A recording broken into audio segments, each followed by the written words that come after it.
नमस्कार, कृति समाचारमा स्वागत छ। म मौसमी कार्की। समाचार सुरु गरौं मुख्य खबरबाट। नेपाल विद्युत प्राधिकरणको कार्यकारी निर्देशकमा कुलमान घिसिङ नियुक्त। सरकारले ऊर्जा क्षेत्रमा दिएको जिम्मेवारी पूरा गर्ने उहाँको प्रतिबद्धता। इटहरी उपमहानगरपालिकाका मेयर द्वारिकलाल चौधरीले स्थानीयलाई कार्यालयमा थुने। इटहरी 4 का याम प्रसाद ढकाललाई सार्वजनिक जग्गा मिचेर घर बनाएको भन्दै कार्यालयमा बोलाएर थुने। धनकुटा र सुनसरीको सिमानामा पर्ने भेटेटारमा स्काईवॉक बनाउन नेपाल इन्फ्रास्ट्रक्चर बैंक लिमिटेड निफ्राले ऋण लगानी गर्ने। काठमाडौँको कमलादी र भेटेटारमा बन्न लागेका दुवै परियोजनाको लागि निफ्राले 67 करोड 50 लाख ऋण लगानी। धरानको भानुचोकको घण्टाघर पछाडिको कपडा पसलमा आगलागी। आगलागीमा 10वटा सटरमा क्षति। पछिल्लो 24 घण्टामा थप 3,481 जनामा कोरोना भाइरस संक्रमण पुष्टि। थप 30 जनाको मृत्यु। ओखलढुङ्गाको सिद्धिचरण नगरपालिका 5 चित्रेमा कुटाकुट हुँदा 1 जनाको मृत्यु, 1 व्यक्ति घाइते। र तेह्रथुम जिल्लाको 76 गाउँपालिकाले भने एकल पुरुषलाई सामाजिक सुरक्षा भत्ता दिन सुरु। ज्येष्ठ एकल पुरुषहरूलाई दोसला ओढाएर 5,000 नगद वितरण। अब खबर विस्तारमा। नेपाल विद्युत प्राधिकरणका नवनियुक्त कार्यकारी निर्देशक कुलमान घिसिङले दोस्रो कार्यकालको ठूलो चुनौती स्वीकारेर आएको बताउनु भएको छ। प्राधिकरणमा बुधबार कार्यभार सम्हाल्ने क्रममा कार्यकारी निर्देशक घिसिङले फेरि एकपटक रिस्क लिएको बताउनु भएको हो। प्राधिकरणको चुनौती एक्लैले मोल्न सक्ने अवस्था नरहेको भन्दै घिसिङले टिमवर्कमा जोखिम मोल्नु पर्नेमा जोड दिनुभयो। अबका दिनमा अगाडि कसरी बढ्ने, प्राधिकरणको हाइट कसरी माथि लाने भन्ने कुरामा केन्द्रित हुने कार्यकारी निर्देशक घिसिङको भनाइ थियो। आफू के नगर्ने योजना सहित नआएको भन्दै उहाँले सुशासन र गुणस्तरीय सेवा प्रवाह गर्दै प्रमुख रूपमा अगाडि लैजाने, सरकारले ऊर्जा क्षेत्रमा दिएको जिम्मेवारी पूरा गर्ने प्रतिबद्धता जनाउनुभयो। नेपाल विद्युत प्राधिकरणको चर्चा विश्वमै रहेको उल्लेख गर्दै कार्यकारी निर्देशक घिसिङले उपलब्धिको श्रेय आफूहरूले मात्र नलिने बताउनुभयो। त्यस्तै सरकारले 20 युनिटसम्म खपत गर्ने विपन्न वर्गको ग्राहकहरूलाई निशुल्क विद्युत उपलब्ध गराउने निर्णय गरिएको छ। ऊर्जा जलस्रोत तथा सिँचाइ मन्त्री पम्फा भूषालले बुधबार पत्रकार सम्मेलन गर्दै नेपाल विद्युत प्राधिकरण सञ्चालक समितिले यो निर्णय गरिसकेको जानकारी दिनुभयो।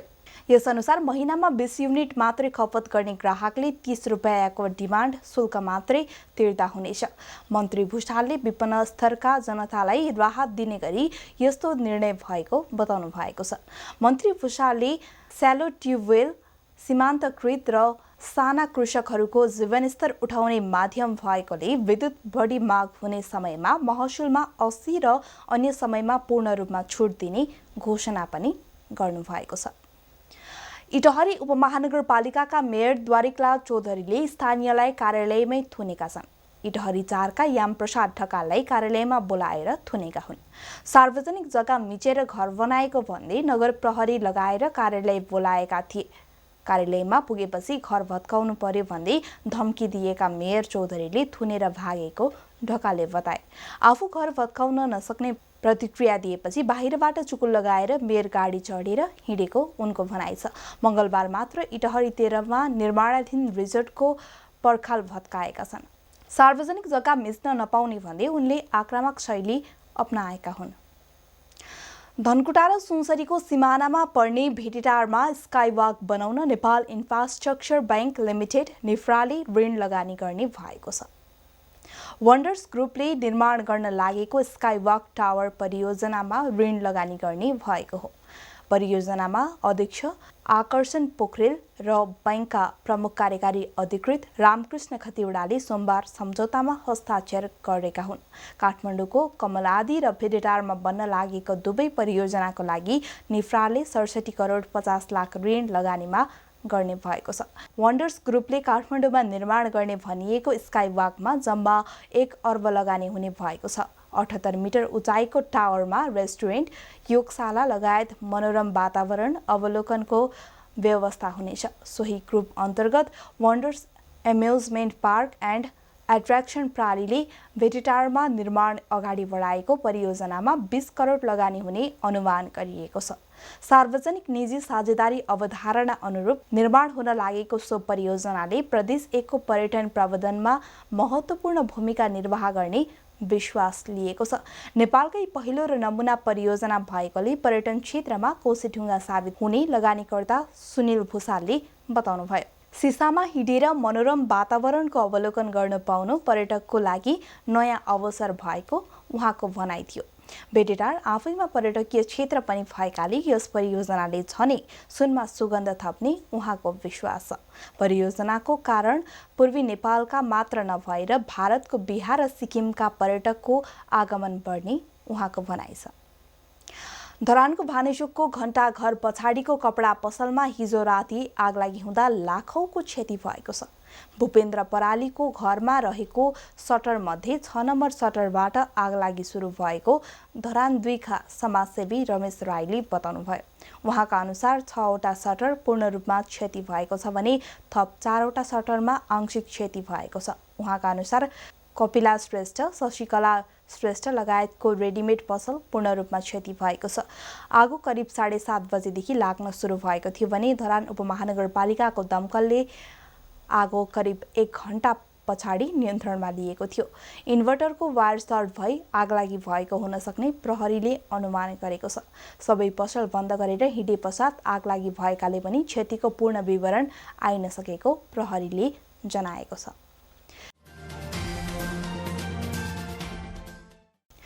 प्रदेश 1 मा पछिल्लो 24 घण्टामा 885 जनामा कोरोना संक्रमण देखिएको छ। 1542 जनाको पीसीआर परीक्षण गर्दा 491 र 1486 जनाको एन्टिजेन परीक्षण गर्दा 394 जनामा संक्रमण देखिएको सामाजिक विकास मन्त्रालयले जनाएको छ। मन्त्रालयका अनुसार पीसीआर परीक्षणका आधारमा झापामा 226, मोरङमा 136, सुनसरीमा 73, धनकुटामा 14, इलाममा 9, तेह्रथुममा 6, उदयपुरमा 3, पाँचथर, थाप्लेजुङ, ओखलढुङ्गा, सङ्खुवाछवा, खोटाङ र भोजपुरमा 1-1 र प्रदेश 1 बाहिरका 18 जनामा संक्रमण देखिएको छ। प्रदेश 1 मा आज 542 जना कोरोना संक्रमण मुक्त भएका छन्। संक्रमण मुक्त हुनेमा 272 महिला र 270 पुरुष रहेका छन्। पछिल्लो 24 घण्टामा कोरोना संक्रमणबाट 14 जनाको मृत्यु भएको छ। मृत्यु हुनेमा 4 महिला र 10 पुरुष रहेको सामाजिक विकास मन्त्रालयले जनाएको छ। पछिल्लो 24 घण्टामा थप 3481 जनामा कोरोना भाइरस संक्रमण पुष्टि भएको छ। स्वास्थ्य तथा जनसङ्ख्या मन्त्रालयका अनुसार 10,907 पीसीआर परीक्षणमा 2,616 र 5,749 एन्टिजेन परीक्षणमा 865 जना गरी 3,481 जनामा संक्रमण पुष्टि भएको छ। बुधबार थपिएसँगै नेपालमा कोरोना संक्रमितको कुल संख्या 7,23,296 पुगेको छ। यो सँगै नेपालमा मृत्यु हुनेको संख्या 10,180 पुगेको छ भने 6,75,083 जना संक्रमण मुक्त भएका छन्। मन्त्रालयका अनुसार हाल देशभर सक्रिय संक्रमितको संख्या 38,033 जना रहेका छन्, जसमध्ये 34,813 जना होम आइसोलेसनमा रहेका छन् भने 3,220 जना संस्थागत आइसोलेसनमा रहेका छन्। ओखलढुङ्गाको सिद्धिचरण नगरपालिका 5 चित्रेमा कुटाकुट हुँदा 1 जनाको मृत्यु भएको छ भने 1 व्यक्ति घाइते भएका छन्। चित्रे स्थित बाटोमा 42 वर्षीय पासाङ तेन्जी शेर्पा र बर्नालुका 63 वर्षीय आङ्गुबु शेर्पा बीच झगडा भई कुटपिट भएको थियो। झगडा हुँदा पासाङ तेन्जी शेर्पाको मृत्यु भएको प्रहरीले जनाएको छ। गैराती 1 बजे झगडा भएको र दुवैजना गम्भीर घाइते भएका थिए। उनीहरूलाई सामुदायिक मिसन अस्पताल ओखलढुङ्गामा उपचारको लागि भर्ना गरिएको थियो। उपचारको क्रममा पासाङको मृत्यु भएको थियो। आङ्गुबुको सोही अस्पतालमा उपचार भइरहेको र घटनाबारे थप अनुसन्धान गरिरहेको जिल्ला प्रहरी कार्यालय ओखलढुङ्गाले जनाएको छ। आर्थिक रूपमा विपन्नै भए पनि राज्यले दिने सामाजिक सुरक्षा पाउन पुरुषको हकमा 70 वर्ष पुग्नुपर्छ। महिलाको हकमा भने श्रीमानको मृत्युपछि राज्यले सामाजिक सुरक्षा भत्ता दिने गरेको छ। हरेक नागरिकलाई घाँस बाँस कपासका हिसाबले सुरक्षित रहनुपर्छ। सोही अनुसार सरकारले ज्येष्ठ नागरिक, ज्येष्ठ दलित, अपाङ्गता, एकल महिलाले सेवा लिँदै आएका छन्। विपन्न तथा सहाराविहीन एकल पुरुषलाई अझ राज्यले सामाजिक सुरक्षा भत्ताको लागि केही कार्यक्रम ल्याउन सकेको छैन। तर तेह्रथुम जिल्लाको छथर गाउँपालिकाले भने एकल पुरुषलाई सामाजिक सुरक्षा भत्ता दिन सुरु गरेको छ।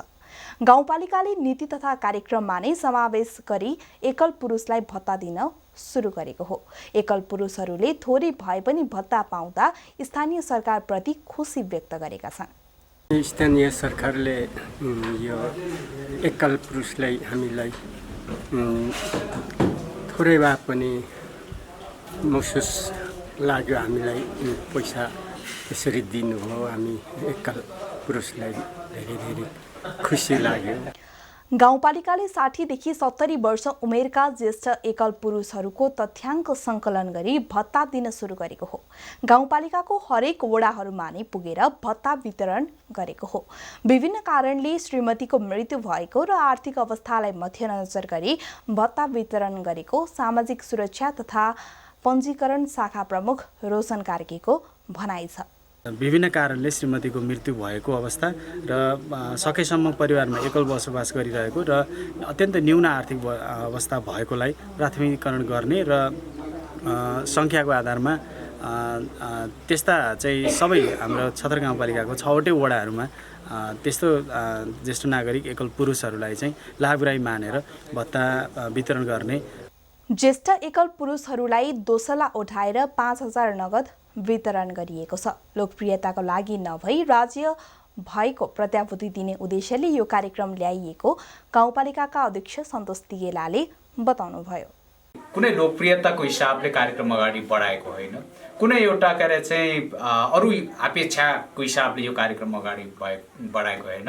केवल एकल पुरुषहरू पनि 60 वर्षदेखि 70 वर्ष उमेर समूहका पुरुषहरू पनि आफ्ना संरक्षणविहीन अवस्थामा एक्लै बसिराख्नु भएको छ र आफ्नो जीवनसँगै नै भन्दा बाहिर रहनु भएको छ र त्यस्तो अवस्थामा स्थानीय सरकारले केही न केही सामाजिक सुरक्षाको कार्यक्रम अगाडि बढाउनुपर्छ भन्ने हिसाबले एउटा एकल पुरुष 60 देखि 70 वर्ष उमेर समूहका पुरुषहरूको एउटा सारथी बन्नको लागि चाहिँ यो कार्यक्रम अगाडि बढाइएको हो। गाउँपालिकाले 43 जना ज्येष्ठ एकल पुरुषहरूलाई भत्ता वितरण गरेको हो। वार्षिक रूपमा 5,000 का दरले भत्ता वितरण गर्ने भएको हो। स्थानीय सरकारले लोकप्रियताको लागि मात्र नभई नागरिकहरूलाई सेवा दिने उद्देश्यले ल्याएका यस्ता कार्यक्रमहरूलाई निरन्तरता दिन आवश्यक देखिन्छ। कृति समाचारको अन्त्यमा पुनः एकपटक मुख्य खबरहरू। नेपाल विद्युत प्राधिकरणको कार्यकारी निर्देशकमा कुलमान घिसिङ नियुक्त। सरकारले ऊर्जा क्षेत्रमा दिएको जिम्मेवारी पूरा गर्ने उहाँको प्रतिबद्धता। इटहरी उपमहानगरपालिकाका मेयर द्वारिकलाल चौधरीले स्थानीयलाई कार्यालयमा थुने। इटहरी 4 का याम प्रसाद ढकाललाई सार्वजनिक जग्गा मिचेर घर बनाएको भन्दै कार्यालयमा बोलाएर थुने। धनकुटा र सुनसरीको सिमानामा पर्ने भेडेटारमा स्काइवाक बनाउन नेपाल इन्फ्रास्ट्रक्चर बैंक लिमिटेड निफ्राले ऋण लगानी गर्ने। काठमाडौँको कमलादी र भेडेटारमा बन्न लागेका दुवै परियोजनाको लागि निफ्राले 67 करोड 50 लाख ऋण लगानी। धरानको भानुचोकको घण्टा घर पछाडिको कपडा पसलमा आगलागीमा 10वटा सटरमा क्षति। पछिल्लो 24 घण्टामा थप 3,481 जनामा कोरोना भाइरस संक्रमण पुष्टि, थप 30 जनाको मृत्यु। ओखलढुङ्गाको सिद्धिचरण नगरपालिका 5 चित्रेमा कुटाकुट हुँदा 1 जनाको मृत्यु, 1 व्यक्ति घाइते। र तेह्रथुम जिल्लाको छतर गाउँपालिकाले भने एकल पुरुषलाई सामाजिक सुरक्षा भत्ता दिन सुरु। ज्येष्ठ एकल पुरुषहरूलाई दोसला ओढाएर 5,000 नगद वितरण। हौस् त कृति समाचार यति नै। कृति टेलिभिजन हेर्दै गर्नुहोला। नमस्कार।